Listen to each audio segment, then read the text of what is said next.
याचा परिणाम असा आहे, सगळी समृद्धी प्राप्त झाल्यानंतर माणसाला जर देवाचा आठवण झालाच नाही किंवा संत संगती जर लाभली नाही तर याचा विपरीत परिणाम असा होतो, व्याभिचार माणसाच्या जीवनात सुरू होतो. जर सत्संग नसेल आणि खिसा भरलेला असेल आणि संगती जर संतांची नसेल, खिसा भरलेला आहे, शरीर धष्टपुष्ट आहे, हातामध्ये निर्णय घेण्याची क्षमता आहे, कुटुंबामध्ये सत्ता आहे, अशा वेळेला नको त्या संगतीमध्ये जीव गेल्याशिवाय राहत नाही, त्याला मस्ती आल्याशिवाय राहत नाही. हे वेगळ्या भाषेत मी थोडंसं बोलतोय, पण ही गोष्ट खरी आहे. कारण संपत्ती आणि सत्ता आली की विवेक कदाचित बसा महाराज, विवेक त्या ठिकाणी कदाचित असेलच असं सांगता येत नाही. सत्ता संपत्ती जिथे आहे तिथे काही ठराविक ठिकाणीच विवेक आहे. त्यासाठी अनंत जन्माची पुण्य असावी लागते. काय? सत्ता संपत्ती तारुण्य सौंदर्य ऐश्वर्य असताना विवेक असावा, याकरता अनंत जन्माची पुण्याही लागते. मायबापाचं पुण्य मोठं लागतं, आणि ज्या वेळेला मायबापाचं पुण्य मोठं आहे त्यावेळेला अनंत जन्माची पुण्य आमच्या पदरात आहे. त्यावेळेस भरलेला खिसा असताना विवेक असतो. माणसानं वागावं कसं, जगावं कसं, बोलावं कसं, चालावं कसं, हा विवेक प्राप्त झाला की समजावं आमचं जीवन फलद्रूप झालंय. ऐका मायबाप सत्य सज्जन हो, सगळ्यात महत्वाचा विषय विवेक तुमच्या माझ्या जीवनात असला पाहिजे. याकरता सुखाच्या काळातही सत्संग आणि दुःखाच्या काळात देखील सत्संग. दुःखाच्या काळात का सत्संग? कारण महाराज सांगतात की दुःखाचा काळ तुमच्या माझ्या जीवनात जर आलेला असेल, एखादा दुःखाचा प्रसंग तुमच्या माझ्या जीवनात आलेला असेल, तर अशा वेळेला माणूस खचल्याशिवाय राहत नाही. माणूस खचून जातो, आणि खचलेल्या माणसाला पुन्हा एकदा उभारी देण्याकरता सत्संग अत्यंत महत्वाचा आहे, विवेक अत्यंत गरजेचा आहे. या कुटुंबामध्ये, या परिवारामध्ये गेले 1 वर्षापूर्वी अत्यंत दुःखद घटना या ठिकाणी घडलेली आहे महाराज. कुणाच्याही वाट्याला ही वेळ येऊ नये अशा प्रकारची वेळ या कुटुंबाच्या वाट्याला आलेली आहे. आपण एखाद्या सोबत जीवनभराची दुश्मनी असेल, त्याही व्यक्तीच्या बाबतीमध्ये असा विचार आपण कधी करू शकत नाही. अशा प्रकारची अतिशय दुःखदायक, अतिशय वेदनादायक घटना या परिवारामध्ये गेली 1 वर्षापूर्वी घडलेली आहे. संतोष भाऊंची कन्या कुमारी स्वर्गीय पूजा, सोनावणे परिवार असेल, या परिवारातील सगळी मंडळी असतील, संतोष भाऊ असतील, त्यांचे वडील असतील, त्यांच्या आई असतील, त्यांच्या पत्नी किंवा त्यांच्या भाऊजाई, असा सगळा त्यांचा जो परिवार आहे,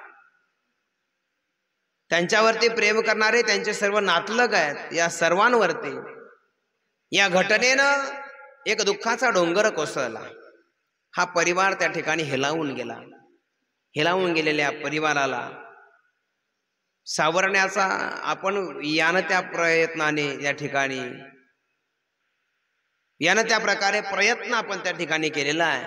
आपण गेली 1 वर्ष किंवा मागच्या वर्षी ज्या वेळेला ही घटना या सोनावणे परिवाराच्या मध्ये ही दुःखद अशी घटना घडली, त्यावेळेला आपण सगळीच मंडळी या परिवाराला सावरण्याकरता आला होता. अंत्यविधी करता जवळपास सगळा गाव त्या ठिकाणी उपस्थित होता. पाथर्डी भागामधून, परिसरामधून किंवा महाराष्ट्रातून, अगदी मुंबईहून बरीच मंडळी त्यावेळेला अंत्यविधीसाठी या ठिकाणी आलेली होती. अंत्यविधीच्या वेळेला आमच्या भेंडा गावातील अनेक मंडळी त्या ठिकाणी जाणून रामकृष्ण या कार्यक्रमासाठी उपस्थित होते. त्या अंत्यविधी करता आम्ही सगळे त्यावेळेला उपस्थित होतो. त्यावेळेला या सोनावणे परिवाराची आणि कुटुंबाची जर आपण अवस्था पाहिली असती महाराज, तर निश्चित हे दुःख या कुटुंबाचा आणि आपला जरी स्नेहाचा संबंध असेल या निमित्ताने जरी आपला संपर्क या परिवाराशी आलेला असेल, आपल्याला ही गोष्ट सहन होणारी नव्हती, परंतु ज्यांचा या परिवाराशी, या कुटुंबाशी अर्थार्थी काही संबंध नाही, त्यांनी सुद्धा ती जर अवस्था पाहिली असती तर त्यांचं सुद्धा अंतःकरण या ठिकाणी हेलावल्याशिवाय राहिलं नसतं.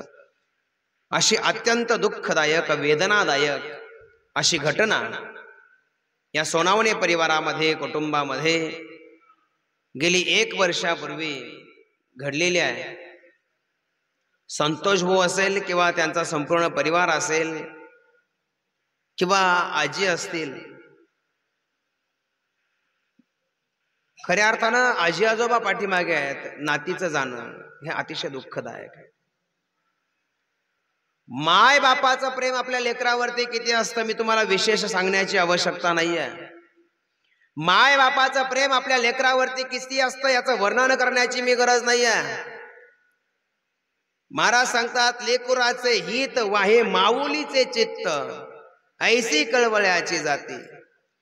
महाराज सांगतात, वनामध्ये चरण्याकरता, तृणामध्ये चरण्याकरता एखादी गाय जरी गेलेली असेल आणि तिचं वासरू जरी अंगणात, घरामध्ये, गोठ्यामध्ये एकटं तिचं वासरू असेल तर तिचं चित्त ती दिवसभर तृणामध्ये चरत असते, पण चरताना तिचं चित्त मात्र आपल्या वासराच्या जवळ आहे. लेकराविषयीची तुमची भावना प्रत्येक बाप आणि प्रत्येक माय ही आपल्या लेकरा करता रात्रीचा दिवस, दिवसाची रात्र करत असते. महाराज, काही कुटुंबांमध्ये ज्यावेळेला मुलांच्या शाळा उघडण्याची वेळ येते, शाळा सुरू होण्याची वेळ येते, त्यावेळेला तो बाप विचार करतो. मुलाची म्हणा किंवा मुलीची शाळा उघडण्याची वेळ असेल तर तो बाप रात्रंदिवस त्या मुलांच्या बाबतीमध्ये विचार करत असतो. माझ्या मुलाला नेमकं कुठल्या शाळेमध्ये घातलं पाहिजे, माझ्या मुलीला कुठल्या शाळेमध्ये घातलं पाहिजे, कोणत्या क्लासला तिला घातलं पाहिजे, तिच्यासाठी कोणती शाळा निवडली पाहिजे, तिच्याकरता कोणता ड्रेस घेतला पाहिजे, तिच्याकरता दप्तर, वह्या, पुस्तकं घेतली पाहिजे. अहो, सामान्य कुटुंबामध्ये, गरीब कुटुंबामध्ये अशी अवस्था आहे, एका आठवड्याचा, एका महिन्याचा बाजार घरामध्ये येत नाहीये, किराणा घरामध्ये येत नाही, पण लेकरांच्या पुस्तकाकरता, दप्तरांकरता आणि त्यांच्या गणवेशाकरता मायबाप त्या ठिकाणी खर्च करतात. आणि रात्रीचा दिवस करून बापानं कधी पाहिलं नाही. शेतामध्ये त्या ठिकाणी पाणी धरत असताना रात्र आहे का दिवस आहे, रात्रीचा दिवसाचा त्या बापानं कधी विचार केलेला नाहीये. कधी एखादा सर्प येतो का, एखादा विंचू येतो का, एखादा काटा आपल्या पायाला टोचतो का, थंडी आहे का, ऊन वारा पाऊस आहे का, या कोणत्याच गोष्टीचा विचार बाप लेकरांसाठी करत नाही. या सगळ्या आव्हानाला सामोरं जाऊन तो फक्त आपल्या लेकराच्या हिताचा विचार करतो. त्याला बाप म्हणतात, त्याला माय म्हणतात. त्या माईनं आणि बापानं लेकरांसाठी रात्रीचा दिवस केलेला आहे. आणि सगळं चिंतन माय बापाच्या चित्तामध्ये स्वतःच्या सुखाचं कधीच नाही आहे. माय बापाच्या चित्तामध्ये लेकराच्या भविष्याचं आणि लेकराच्या भवितव्याचं चिंतन करते, त्याला माय बाप म्हणतात. महाराज, ऐसी कळवळ्याची जाती, करी लाभा विन प्रीती. महाराज सांगतात, कुठलाही लाभ माझ्या लेकरानं मला चौफळ्यावर बसवावं आणि लेकरानं माझी झोका देऊन सेवा करावी, असं कोणत्या आईला वाटलं का हो कधी? कोणत्या बापाला वाटलं कधी? नाही. बापाच्या चित्तामध्ये माझ्या लेकरानं सेवा करावी हा भाव कधीच आलेला नाही आहे. लक्षात घ्या. आईच्या चित्तामध्ये माझ्या लेकरानं कधी सेवा करावी हा भाव कधी आईच्या चित्तामध्ये आला नाही, कधी बापाच्या चित्तामध्ये आलेला नाही आहे. बाप आणि माय आपल्या लेकरा करता रात्रीचा दिवस करत असते. त्यांचं भवितव्य, त्यांचं भविष्य डोळ्यासमोर ठेवून मायबाप रात्रंदिवस त्या ठिकाणी राबत असतात. आणि त्यातले त्यात विशेष मुलीवरती बापाचं विशेष प्रेम असतं.